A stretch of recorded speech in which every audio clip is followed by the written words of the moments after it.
प्रिय मित्रों, यह कथा पौराणिक कथाओं पर आधारित है। एक समय की बात है, बृहस्पति जी ब्रह्मा जी से बोले, हे ब्राह्मण श्रेष्ठ, चैत्र और अश्विन मास के शुक्ल पक्ष में नवरात्र का व्रत और उत्सव क्यों किया जाता है? इस व्रत का क्या फल है? इसे किस प्रकार करना उचित है? पहले इस व्रत को किसने किया, सो विस्तार से कहिए। बृहस्पति जी का ऐसा प्रश्न सुनकर ब्रह्मा जी ने कहा, हे बृहस्पति, प्राणियों के हित की इच्छा से तुमने बहुत अच्छा प्रश्न किया है। जो मनुष्य मनोरथ पूर्ण करने वाली दुर्गा, महादेव, सूर्य और नारायण का ध्यान करते हैं, वे मनुष्य धन्य हैं। यह नवरात्र व्रत संपूर्ण कामनाओं को पूर्ण करने वाला है। इसके करने से पुत्र की कामना वाले को पुत्र, धन की इच्छा करने वाले को धन, विद्या को चाहने वाले को विद्या और सुख की इच्छा करने वाले को सुख मिलता है। इस व्रत को करने से रोगी मनुष्य का रोग दूर हो जाता है, मनुष्य की संपूर्ण विपत्तियां दूर हो जाती हैं और घर में समृद्धि की वृद्धि होती है। बांझ को पुत्र प्राप्त होता है, समस्त पापों से छुटकारा मिल जाता है और मन का मनोरथ सिद्ध हो जाता है। जो मनुष्य इस व्रत को नहीं करता, वह अनेक दुखों से भोगता है और कष्ट व रोग से पीड़ित हो अंगहीनता को प्राप्त होता है। उसके संतान नहीं होती और वह धन धान्य से रहित हो भूख और प्यास से व्याकुल घूमता फिरता है तथा संज्ञाहीन हो जाता है। जो सधवा स्त्री इस व्रत को नहीं करती, वह पति के सुख से वंचित अनेकों प्रकार के दुखों को भोगती है।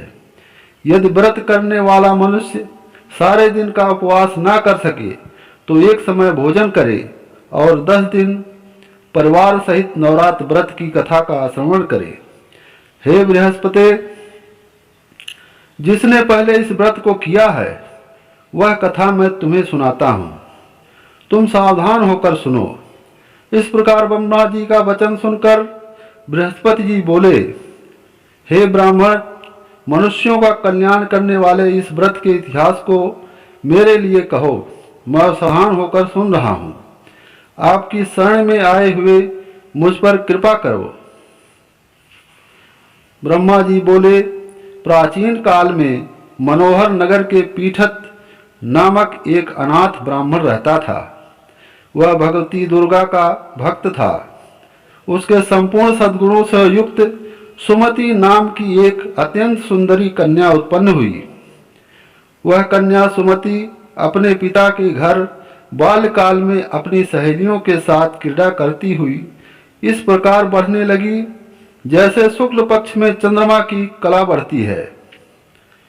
उसका पिता प्रतिदिन जब दुर्गा की पूजा करने होम किया करता, उस समय वो नियम से वहां उपस्थित रहती। एक दिन सुमति अपनी सखियों के साथ खेल में लग गई और भगवती के पूजन में उपस्थित नहीं हुई। उसके पिता को पुत्री की ऐसी असावधानी देखकर क्रोध आया और वह पुत्री के से कहने लगा, अरे दुष्ट पुत्री, आज तूने भगवती का पूजन नहीं किया। इस कारण मैं किसी कुष्ठ रोगी या दरिद्र मनुष्य के साथ तेरा विवाह करूंगा।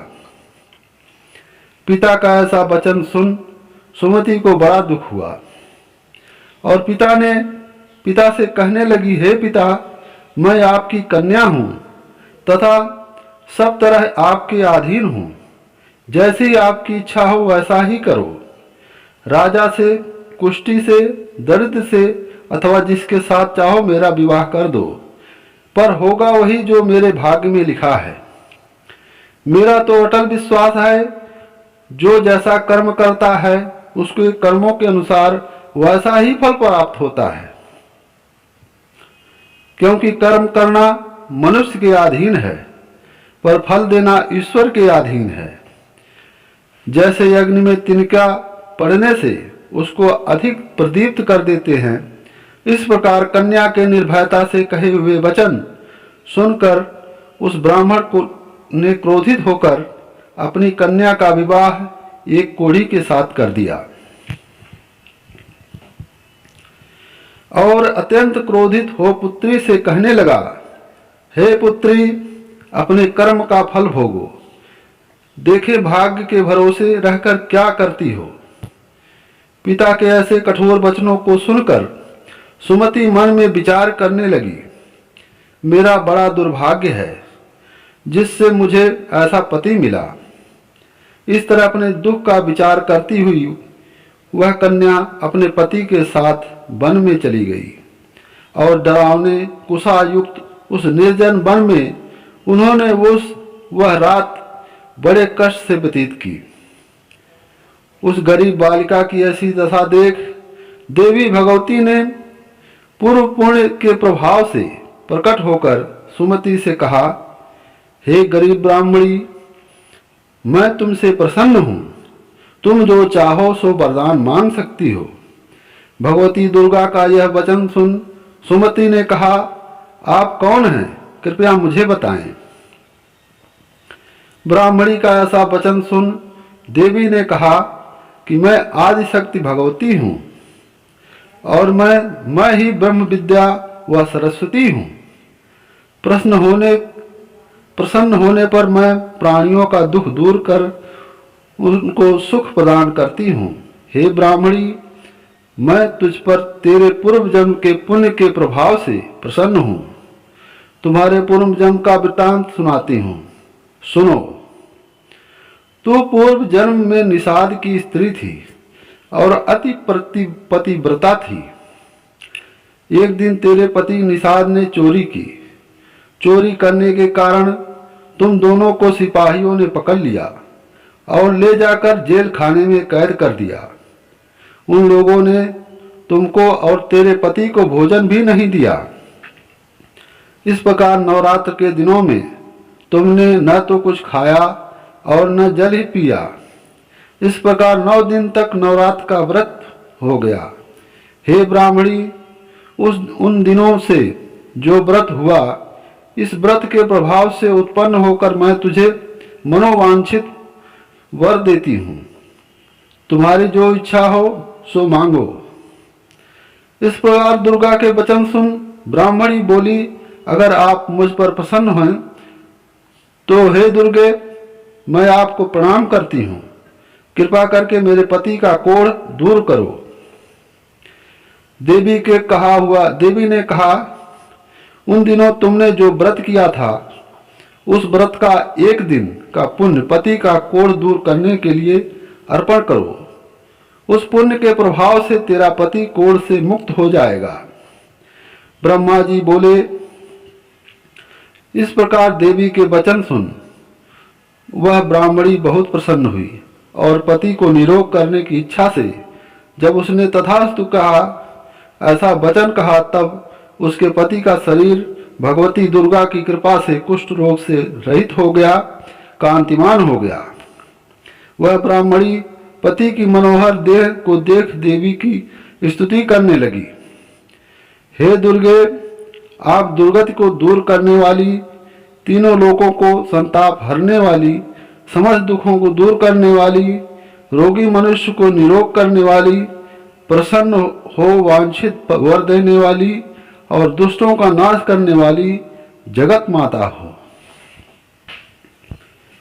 हे अम्बे, मुझ निरपराध अबला को मेरे पिता ने कोढ़ी मनुष्य के साथ विवाह कर घर से निकाल दिया। पिता से तिरस्कृत निर्जन वन में विचर रही हूँ। आपने मेरा इस विपदा से उद्धार किया है। हे देवी, आपको प्रणाम करती हूँ, मेरी रक्षा करो।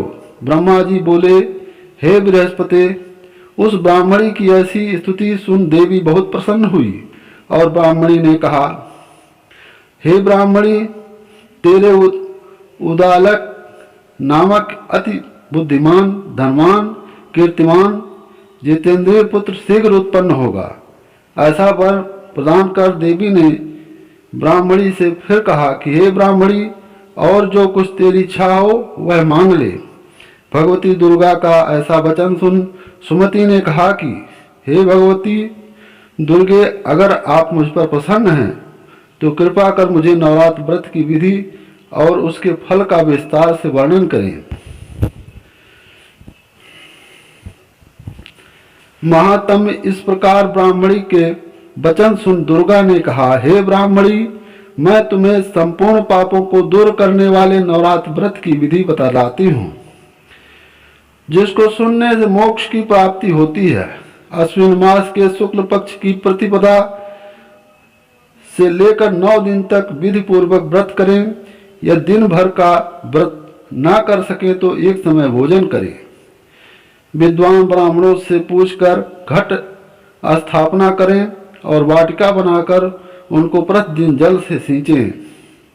महाकाली, महालक्ष्मी और महासरस्वती देवी की मूर्तियां स्थापित कर उनकी नित्य विधि सहित पूजा करें और पुष्पों से विधि पूर्वक अर्घ्य दें। बिजौरा के फल से अर्घ्य देने से रूप की प्राप्ति होती है।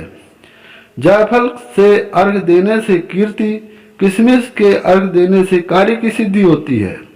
आंवले से अर्घ्य देने से सुख की प्राप्ति होती है और केले के अर्घ्य देने से आभूषणों की प्राप्ति होती है। इस प्रकार पुष्पों और फलों से अर्घ्य देकर व्रत समाप्त होने पर 9वें दिन यथाविधि हवन करें। खंड, घी, गेहूं, शहद, जौ, तिल, बेल, नारियल, किशमिश और कदम आदि से हवन करें। गेहूं से होम करने से लक्ष्मी की प्राप्ति होती है। खीर एवं चंपा के पुष्पों से धन की और बेलपत्तों से तेज व सुख की प्राप्ति होती है। आंवले से कीर्ति की और केले से पुत्र की, कमल से राज सम्मान और दाखों से संपदा की प्राप्ति होती है। खंड, घी, नारियल, शहद, जौ और तिल तथा फलों से होम करने से मनोवांछित वस्तु की प्राप्ति होती है। व्रत करने वाला मनुष्य इस विधि विधान से होम कर आचार्य को अत्यंत नम्रता के साथ प्रणाम करे और यज्ञ की सिद्धि के लिए उसे दक्षिणा दे। इस प्रकार बताई हुई विधि के अनुसार जो व्यक्ति व्रत करता है उसके सब मनोरथ सिद्ध होते हैं। इसके तनिक भी संदेह नहीं है। इनमें 9 दिनों में जो कुछ दान आदि दिया जाता है उसका करोड़ों गुना फल मिलता है। इस नवरात्र व्रत करने से अश्वमेध यज्ञ का फल मिलता है। हे ब्राह्मणी, इस संपूर्ण कामनाओं को पूर्ण करने वाले उत्तम व्रत को तीर्थ, मंदिर अथवा घर में विधि के अनुसार करें। ब्रह्मा जी बोले, हे बृहस्पति, इस प्रकार ब्राह्मणी को व्रत की विधि और फल बताकर देवी अंतर्ध्यान हो गई। प्रिय मित्रों, यह कहानी आपको कैसी लगी कृपया कमेंट में जरूर बताएं। यदि आप माता के भक्त हैं तो हमारे चैनल को सब्सक्राइब करें और वीडियो को लाइक कर दीजिएगा। कहानी सुनने के लिए आप सभी का बहुत बहुत धन्यवाद। जय माता की।